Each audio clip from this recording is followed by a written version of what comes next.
hardware, which is basically a primer on manufacturing and ethnography of use. So for fair warning, this is really a 20 or 30-minute talk. I've got a lot of information on the slides. You will want to go through and read them later. Let me start my slide timer. Excellent. So what this talk will cover is basically another representation of the design process you saw in the previous presentation. You've got ethnography of use, which is working with your users, functional design, which includes both ergonomics of use, technical engineering design, and design for manufacturability, and then ideally you get to a shipping product. There's actually a lot more around this.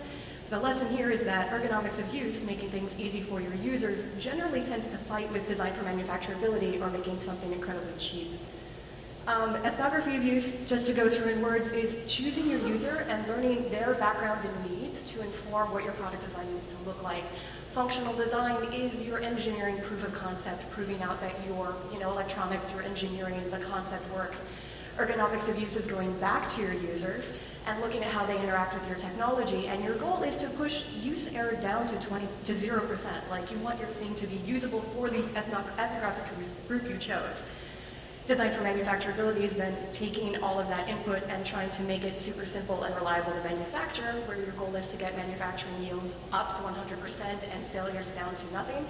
And then you want to ship product, but you want to repeat this cycle over the lifetime of the product as you get user feedback. So, starting with ethnography of use, first you want to identify your possible users, because that helps you identify your market need and also what you need to do to design to suit those users. It doesn't matter if they're hobbyists, ninjas, robots, or freegans. Then you need to pick one group to focus on first. You can target other groups later. Then you do your ethnographic research, which is interacting with people, getting to know them. You design your prototype, and then you run repeat beta tests, and you see how people interact with things without extra help, because that helps you prove out whether or not your product is foolproof, your documentation is foolproof, or if it's actually easy to use. So, moving on to ergonomics of use, which is interacting with your users. This is pretty counter to what a lot of people think, but the user is always right. And according to the FDA, and for good industrial design, there's no such thing as user error, only bad design. So read the manual is not the right answer if you're trying to make something that people want to use. Basically, if your goal is to have your product go out, have people use it, have them build on it, have them extend on it, it's often more successful if your product is effective than if your engineering idea is the right one. So, ergonomics of use, basic things that I see all the time working in the lab with students who are using open source hardware is floor plan interconnects. If you design a widget and it's very complicated to wire up to get from point A to point B, that's hard. You can actually do floor planning design to make connections straightforward. You can also use standard pinouts and keyed or unidirectional connectors to make sure that people can't plug things in backwards, because then it's more robust for them to use, it's easier for them to assemble. Another tip is avoid putting power and ground on symmetric pins so that you don't have them blow up their chip if they do happen to plug something in backwards. Another thing on ergonomics of use is that always use protection. So people tend to take what they have and sort of plug it in and hope it works well enough. A common problem I see in the lab is that we can't tell the 5-volt wall boards from the 9-volt wall boards. So someone takes a 5-volt only board that has no overvoltage input protection, and it's a 50-50 chance of whether or not they blow it up. Similarly, when possible, it's easy for the users if you always use function-specific connectors so that they don't get confused. And pretty much every open source battery charger has a USB connector, 2 JST connectors, and people are like, which one's the battery, which one's the load, and can I connect 2 batteries? But you can't engineer around everything, and your goal is to make it easy for people to use, but you can't design around gross misuse or someone being very incompetent. You just have to suck that one up. So the whole point of making a usable, extensible product is that it goes places where you don't predict it would go. So these are 2 devices at the Wyss Institute, the Evolvulator and device prototype I'm working on, and there's Arduino inside, because Arduino is very, very handy for intermediate device prototyping.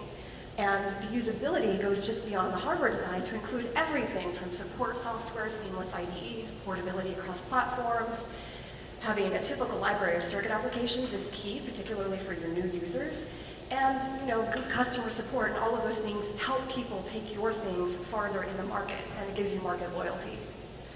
So next up with design for manufacturability, since ergonomics of use, you can add a lot in, is basically, in philosophy, it's trying to make something fast, cheap, and easy to manufacture reliably. if you understand what the manufacturing process is, all of the design for manufacturability rules start to become common sense.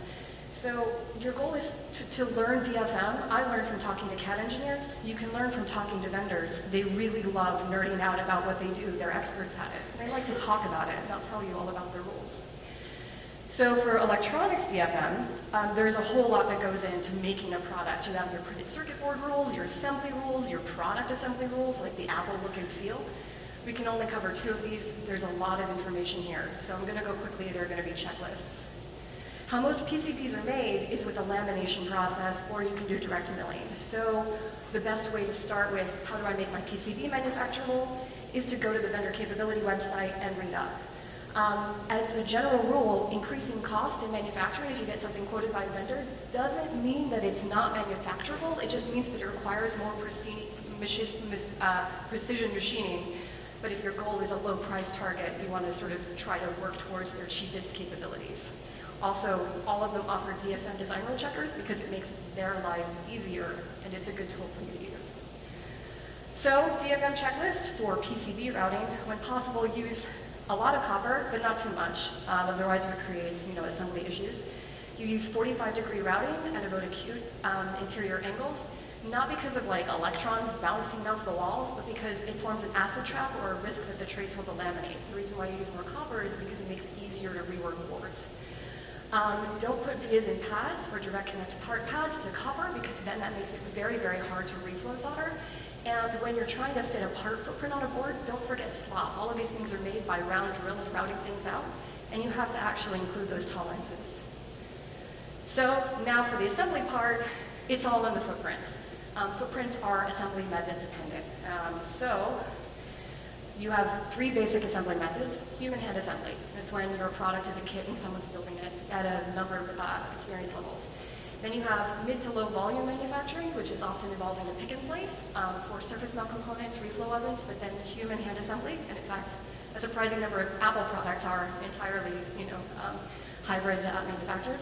Then you have fully automated machine assembly, which is massively high throughput, where everything is automated from component placement, reflow, and optical inspection. So for assembly design rules, you need to get to know what your part libraries are. Since it's all in the footprints, these footprints are stored in your part library. A lot of people have library parts out there. These are the basic components. There are the same things for both through-hole and surface mount pads, keep-outs, and assembly courtyards. In terms of component footprints, if you want to know where to get the information for making a footprint to put your part on a board, you can start with data sheets from the manufacturers, or you can actually go to the Institute for Interconnecting and Packaging Electronic Circuits, or the IPC standard. They've done a lot of process manufacturing for mass manufacturing methods to find footprints that are just right. And it's a whole lot of information from a huge number of companies and manufacturers. Again, they've made this standard to make their lives easier, and there are a lot of free tools that you can use to view IPC standard footprints, but I do encourage you that if you're designing for kits or lower volume or hybrid assembly, experiment with your footprints and learn what works for you. So, stepping back, if you're expecting someone, especially a novice, to be able to hand build your board, then in general, with all of these part footprints, you want to make the copper access pads and courtyards, which is the room around the component, larger, so it's easier for them to get in tools, particularly if they have cheaper soldering irons if you're less experienced. But if you're going towards high density, that's when you start shifting towards mass manufacturing. Pro tip, check out existing CAD libraries. There are a bunch available, links are on the bottom. And another pro tip is always trust but verify. Even manufacturers have incorrect information on their data sheets. So here are DFM tips for human assemblies. You want to minimize the number of different parts values, because if you give a kit builder 10 100 ohm resistors, that's great, but if you give them 10 slightly different resistors, that's hard for them. You want to match the component type and overall size to their skill level. So if you're targeting soldering for kids versus soldering for adults, that's where you go. Here's a little sketch actually showing growing the pads and showing component density to make lives easier. Then it's the same thing for machine assembly. You want to select the components to be compatible with your vendor's rules. You want to keep everything on the same side to keep it cheap. You want to accommodate wave or reflow soldering, have clear fiducial markers for all of their automated visual inspection, and also always give your assembly house a really detailed bill of materials. It makes their life easier. So this is the completed view. If you go through and make shipping product, you always want to get user feedback and incorporate that back in and iterate. That's how you actually get community loyalty to build things up together. So for acknowledgements, thanks to the colleagues who have given me opportunities to learn from my mistakes, because I've learned everything I know about DFM from talking to vendors and crusty CAD engineers and machinists. And if you have any questions, please go ahead and give me an email. Thank you.